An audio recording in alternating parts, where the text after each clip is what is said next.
Really, I want this story to help everyone out there understand that, everyone's story is different in the military.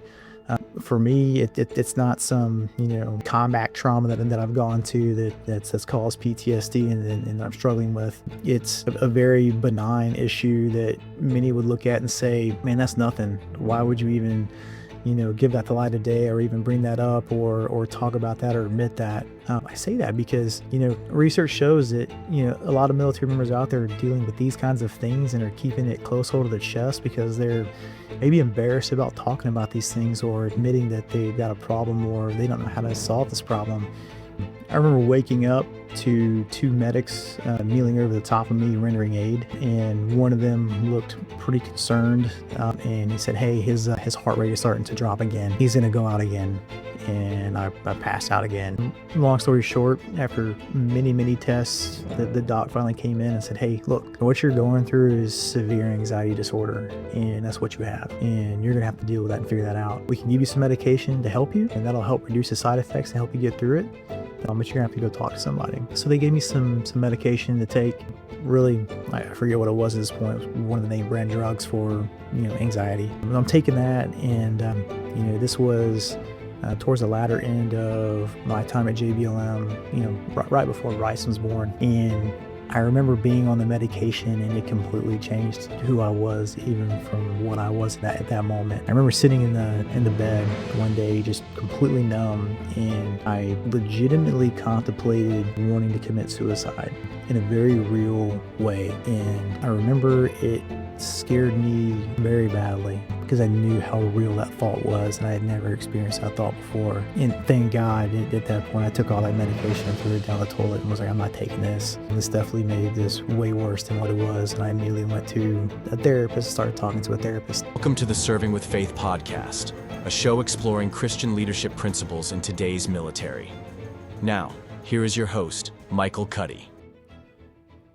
I'm going to tell you a story, and no, it doesn't turn out the way you think it's going to. This is a cautionary tale of what not to do as a young officer in the military. It's a story of trying to deal with struggles of life on your own terms, under your own power. This is my battle with severe anxiety and how it almost ended in tragedy. It's a story of loneliness, angst, hopelessness, and terror, but ultimately healing and recovery. I've never really told this story in this raw, unfiltered way, but it's important I tell this story so that maybe if there's someone out there dealing with the same thing I dealt with, they can understand what not to do. And hopefully the answer naturally reveals itself, as I'm pretty confident that it's going to. This story starts in 2011, and, this was me coming into the Army as a brand new officer. I had just finished officer basic course at Fort Gordon, signal officer basic course. And right out the gate, I got a 12-month rotation to Kuwait, Camp Arif John, Kuwait, to the 54th Signal Battalion. I'm a newlywed at this point, and I'd barely been married to my wife for more than 6 months. And this is the rotation that I drew coming out of as my first assignment. So I go to Kuwait, go to Camp Arif John, show up, and it really started out better than I thought it was going to. I acclimated pretty quickly to Kuwait and the weather and settled in pretty nicely in my first job as a platoon leader. I got a rock solid sergeant first class as my platoon sergeant, and immediately sat down and said, hey, I don't know what it means to be an officer, but I know you've got a lot of experience and I want you to teach me. And that worked out really well for me. So from a job perspective, everything was going the way it was supposed to. About 8 months into the rotation, the only thing you really know to do when you get to Camp Arif John, Kuwait is hang out in your room, go see a movie, or go work out. And so that's what I actually did, is I learned to work out. I wasn't really a bodybuilder or was really into working out before then. But when it's the only thing you got to do and it's what everybody does, that's generally what you do. So I picked it up pretty quickly. Did my own research and, got some workout partners and looked things up and quickly figured out, hey, this is not too hard. And so I got onto a regular routine of supplements, whey protein, casein, the original formula Jack 3D. If you know, you know, that stuff was absolutely wild. It was basically legit methamphetamines that was eventually taken off the shelf. Um, but got a workout partner, and we hit the gym hard, and we started putting on a good bit of muscle. I think I showed up about 140 pounds in Camp Arifjan, Kuwait, and then left at about 190 pounds over that 12-month rotation. So picked up quite a bit of weight. Um, but about 8 months into the rotation, things are going good, no issues. I had a pretty hectic day, the day that, things kind of changed for me. There was a lot going on that day, and I did my normal routine. I took my pre-workout, my Jack 3D, got ready for my, the workout that I was about to do. Kind of lost track of time for a second. And then for me, I've got, pretty bad ADHD. My wife will tell you, just kind of lost track of what I was doing and then kind of remember what I was doing. But in that whole time, I ended up taking a thermodiuretic right behind the Jack 3D called Red Line Concentrate. Some pretty powerful, potent stuff. For reasons I really can't remember now. I don't really know why I needed to take a thermodiuretic at that point. I wasn't really trying to lose weight. I guess I was trying to lean up, young life tax mistakes, I guess. Anyway, so I took those back to back, and then, went and did my workout, had a great workout, knocked it out. Felt a little weird, but, I was like, hey, this is kind of an abnormal pump that I'm feeling, but hey, that's okay. Came back to the room, got a shower, changed clothes, and then headed off to the barber shop, and I was going to get a haircut. So I was getting a haircut. In the middle of the haircut, I noticed that I was feeling a little sick. I wasn't feeling good. Kind of a really a feeling that I've never felt before. Kind of felt like I wanted to throw up. So I told the barber, I was like, hey man, stop. Like, I don't feel good. I'm sick. I'm going to go to the bathroom. I got up out of the chair, made it no more than 2 or 3 steps, and I completely passed out. First time in my life, really passing out. I mean, absolutely stiff, nose diving right into the concrete. They said I smacked the concrete so hard it sounded like I broke something. Split my eyebrow off completely wide open, bleeding all over the floor, completely knocked out. I remember waking up to 2 medics kneeling over the top of me, rendering aid. And one of them looked pretty concerned, and he said, hey, his heart rate is starting to drop again. He's going to go out again. And I passed out again. From what I was told, I passed out another 3 times on the way to the medical clinic. And when I got to the medical clinic, regained consciousness, there were 2 doctors over the top of me with a whole bunch of nurses around, ripping my clothes off. Doctors giving instructions to push this med, push that med. Anyways, they got me stabilized. And, I seemed to be doing okay in the moment. I was there for, felt like 6-7 hours under observation. Just want to make sure I'm okay. Vitals are normal, all that stuff.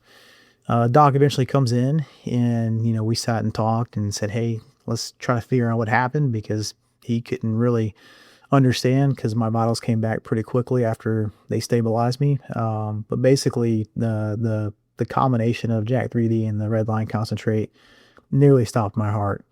And that's what we found out was the culprit. But what we didn't realize at the time was the severity of the concussion that I incurred. It ended up being a very pretty severe concussion that I had. We did a concussion test, and it came back, yeah, got a concussion. Got to go into concussion protocol. Got quarters. Hey, you need to just go rest. Go lay down, rest. But what I also didn't realize is there was something else happening inside that was about to make itself known in my life, something very terrifying, debilitating, and it would come to control my life for the next 3 years.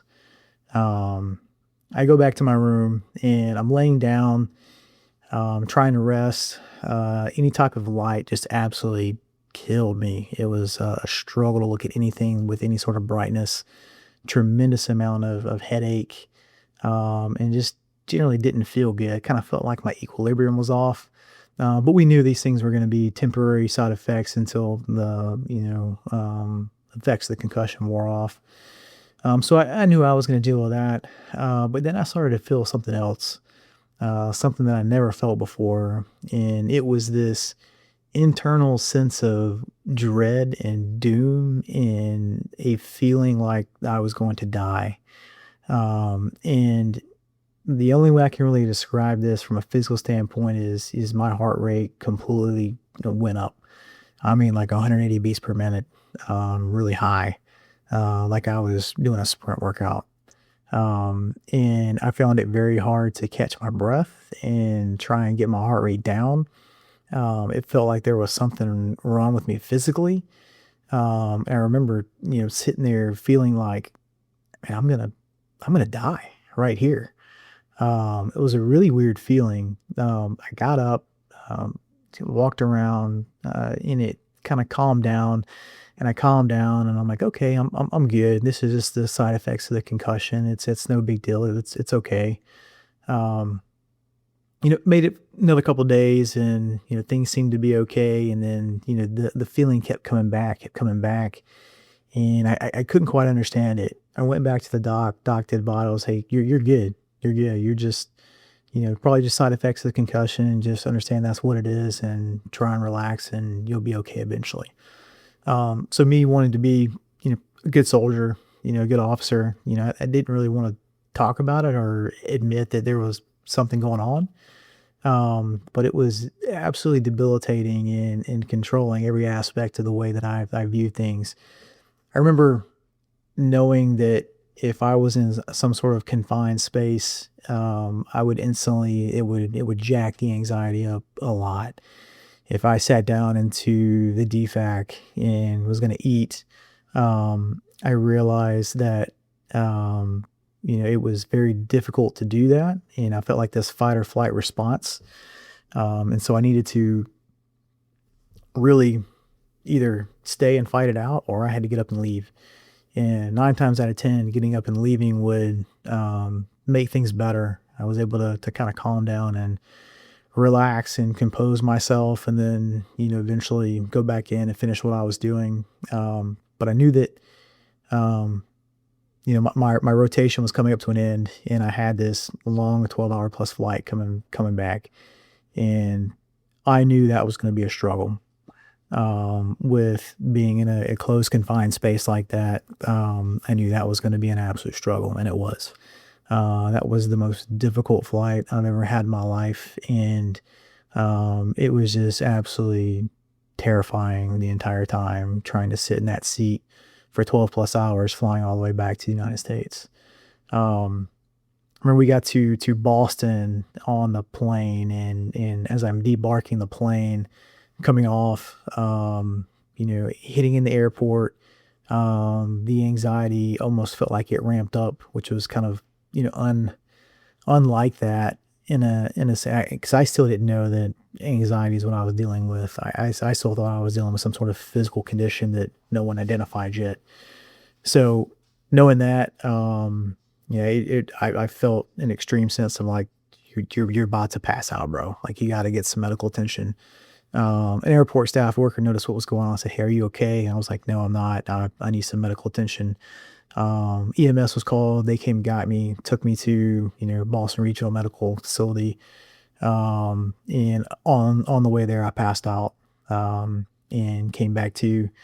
They were able to look at me and say, "Hey, your blood sugar is a little low. That's why. It's just an acute syncope episode. Your vitals are good. Your blood sugar was low. It's okay. Rest here for a little bit. We'll give you some fluids and we'll kick you out of here." I remember sitting in that hospital bed thinking to myself, this isn't right. This isn't a blood sugar thing. This feels like something else. I remember feeling hopeless in that moment. Like, this is the worst possible situation I could be in. I'm so close to being reunited back with my family and my wife that, I haven't seen in 12 months, and here I am stuck in the hospital, missing a flight that I should have been on to be back home. I should be back home by now. My wife was actually going to drive up and get me, and then drive back down from Boston, but I told her no. I was like, I'll catch the next flight in the morning and be home. Got discharged, got an Uber, made it back to the airport. Didn't sleep the entire night. Anytime I would remotely come close to coming to sleep, it felt like if I were to fall asleep, that I was gonna die. That's what it felt like, and so my body was like almost causing a response for me to like just jolt and keep myself awake. Not healthy at all, and very debilitating. So I didn't sleep at all that night. Made it to another flight the next morning, powered my way through that, got back home to South Carolina, coming off the plane. And I know everyone could see there was something wrong with me. I did not look like myself, definitely didn't feel like myself. Um, and, I remember reuniting with my family and those emotions, but those emotions were a little more numb and suppressed than what they should have been. Um, and so that was very concerning to me. The ride back home from the airport was pretty tough, and I only remember getting back home and finally feeling like I was in a place where I could calm down and relax. And I think I slept for like 12 hours straight, in a very weird time of the day. Um, I woke up probably, I don't know, late at night, and my family's like, "Wow, you're awake. Are you good?" I did feel rested, but fast forward, the next year, um, Washington State, next assignment, and you know, life was difficult. The effects of this severe anxiety were not going away, and it was gripping every aspect of my life, to the point where I know my wife was getting, she had to be getting a little annoyed at how this was all going down. This is not the same husband that left for a rotation, and he comes back and he's different. Um, I got to imagine that's the way she felt, but yeah, it was tough riding all the way out to Washington from South Carolina. We had to make multiple stops. I can only do so long in the car before I felt like I just needed to get out. Um, when I got to Washington State and at JBLM for the next assignment, I could do maybe 15 minutes of a meeting, then I had to get up and leave. Like I just couldn't stay in that one place. Any sort of crowd absolutely destroyed me. I was not able to be in crowds, and confined spaces inside anything. And so I reduced myself to not going out very much. We didn't go out to eat very much. We didn't really do much of anything away from home. Um, and so you can imagine, during that time period, um, it was difficult. It was very difficult, and I didn't really understand what was happening to me. And then finally, my wife finally convinced me, "Hey, let's go to a doctor. Let's figure this out." And I'm like, "Yeah, let's do this." I was convinced there was something physically wrong with me, and that I had some sort of condition that hadn't been identified yet. But long story short, after many tests, the doc finally came in and said, "Hey, look, what you're going through is severe anxiety disorder, and that's what you have. And you're gonna have to deal with that and figure that out. We can give you some medication to help you, and that'll help reduce the side effects and help you get through it. But you're gonna have to go talk to somebody." So they gave me some medication to take. Really, I forget what it was at this point. It was one of the name brand drugs for anxiety. I'm taking that, and this was towards the latter end of my time at JBLM. Right before Bryson was born, and I remember being on the medication, and it completely changed who I was, even from what I was at that moment. I remember sitting in the bed one day, just completely numb, and I legitimately contemplated wanting to commit suicide, in a very real way. And I remember it scared me very badly. because I knew how real that thought was, and I had never experienced that thought before. Um, and thank God at that point, I took all that medication, threw it down the toilet, and was like, I'm not taking this. This definitely made this way worse than what it was. And I immediately went to a therapist, started talking to a therapist. Um, and the therapist helped. But, I know, um, really during this time, I know it really had to take a toll on my wife. I know that I seem like a different person, not the person she married, someone who was barely functioning. And this is a moment in our marriage when, I truly understood how much she loved me. She never wavered and was there next to me the entire time, supportive, loyal, loving, compassionate, while also being brutally honest with me at times when I need it. And I truly think God used her more than anything else to get me through this. Because during that season of my life, I was not a Christian that I am today, and I would only engage God if I felt scared or wanted something in life. I didn't have a healthy fear of the Lord, and I didn't really rely on Him for this tough season of my life. I lived my life my own way, by my own rules, stuck in the rut of sin that I'd come to accept and eventually not feel guilty about anymore. Even though I was saved and had been baptized, I was on a deadly course that I believe could have ended in disaster. And I share this story because it's a classic example of what befalls many new military members when they start their life of service, and it manifests in many different ways. For me, it was severe anxiety stemming from a traumatic episode that I had. For others, it's relationship problems, not being satisfied with their feeling of purpose, combat trauma and PTSD, the inability to make meaningful connections in new places, loneliness, stress from family issues or marriage issues, substance abuse, and really the list goes on and on. But here's the truth I wish someone had shouted to me on day one. Medication wasn't the full answer for me. And don't get me wrong, professional help, including therapy, played a role, but the real turning point, my growing relationship with the Lord. Over 16 years of service through brutal deployments, losses, and really moments that tested every ounce of my strength, I've learned this one unshakable truth. And, that's my relationship with God is everything.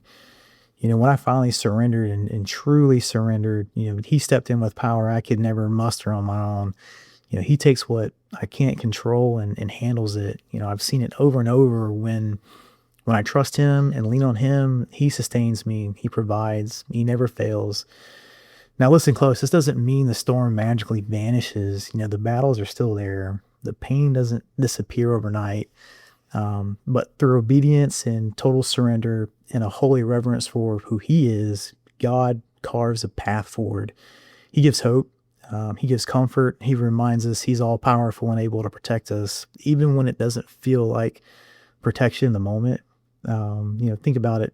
What if those hardest trials are actually divine opportunities? It could be opportunities to grow, to deepen your faith, to draw closer to Him more than ever before. Every single time I've walked through fire, I've come out renewed with a deeper intimacy with God. What used to crush me now feels more like a speed bump. My confidence skyrocketed and my perspective shifts. Life makes sense when I'm walking hand in hand with Him. If I'd had that authentic, humble reliance on God from the very start, laying every worry at the foot of the cross, I could have avoided years of unnecessary suffering. But God is faithful. He redeems it all. So if you're in the military right now, active duty, guard, reserve, veteran, whatever, and you're thinking, nothing can really fix this, hear me. There is nothing too big for God. Nothing. Not your anxiety, not your trauma, not your loneliness, not your anger or fear. The moment you fully submit and surrender, it's like the heaviest rucksack you've ever carried gets lifted off your shoulders. It's instant hope. It's instant confidence that everything's going to be okay. And it grows stronger the more you invest. Daily prayer, diving into His Word, connecting with a community of believers who get it. It won't always be easy. He refines us like gold, bringing impurities to the surface so He can transform us from the inside out. Sometimes it's uncomfortable. And, sometimes his peace arrives so suddenly it feels almost unreal, but it's always in his perfect timing. His purpose for your life is spot on. He will lead you exactly where you need to go. If you're out there feeling lonely, hopeless, angry, scared, anxious, or flat out terrified, I was right there with you. 16 years later, I can tell you with absolute certainty, you don't have to stay there. You can hit your knees, look up, cry out to God, tell him, Lord, I can't do this alone. Take it all. Put it at the foot of the cross. Acknowledge you're a sinner in need of grace. Believe in your heart and confess with your mouth that Jesus Christ is your Savior, the one who died for you and rose again, and receive his forgiveness, his hope, his transforming power. That peace that surpasses understanding, the kind, Philippians 4:6-7 promises, will guard your heart and mind in Christ Jesus. Isaiah 41:10 says it perfectly. So do not fear, for I am with you. Do not be dismayed, for I am your God. I will strengthen you and help you. I will uphold you with my righteous right hand. And 1 Peter 5:7 says, cast all your anxiety on him because he cares for you. He's waiting right now, ready to meet you in your mess and make you new. And so, really, I want this story to help everyone out there understand that, everyone's story is different in the military. For me, it's not some, combat trauma that I've gone to that's caused PTSD and I'm struggling with. It's a very benign issue that many would look at and say, man, that's nothing. Why would you even, give that the light of day or even bring that up or talk about that or admit that? I say that because, research shows that, a lot of military members out there are dealing with these kinds of things and are keeping it close hold of the chest because they're maybe embarrassed about talking about these things or admitting that they've got a problem or they don't know how to solve this problem. And what I'm here to tell you is, Jesus is the answer. He's always going to be the answer, no matter what. No matter the problem, no matter the issue. I'm telling you with 100% confidence that he can get you through this if you just totally rely on him. Come humbly before him with that healthy fear of him, and just in love and grace, and understand and accept and surrender and know that he can take care of it. And I promise you'll have peace come over you. So, yeah, just encourage you guys to really think about this and take it to heart. And, hopefully this helps someone. So Father God, thank you for this day, Lord. Thank you for your love, grace, and your mercy. God, you are all powerful. You are the creator of the universe. And Father God, I just hope and pray right now, if there's anyone out there who's listening to this, who feels something similar to what I'm talking about, and is going through something difficult in life and has tried everything to include substance abuse or, self-medicating in any sort of way, and it's not working, that, what else do they have to lose, Lord? Give you a chance. I pray they give you a chance. I pray they hit their knees and they ask for your help. And God, I know you are willing and you are ready to give that grace to them and step into their lives and help transform their lives. And so, God, I pray that you extend this hope and grace to everyone and wrap your arms around them with love that I know that you've done for me. And it's made a tremendous difference in my life. And I can't thank you enough for that, Lord. And I just want to see other people experience the same thing, especially those in uniform who are dealing and struggling with all kinds of life issues, Lord. So I pray that your will be done. And I pray that you help everyone in these situations come to the resolution that I know I have found. And I pray this, Lord, in your holy and precious name. Amen. Hey, thanks, guys. I hope this helped, and see you in the next one.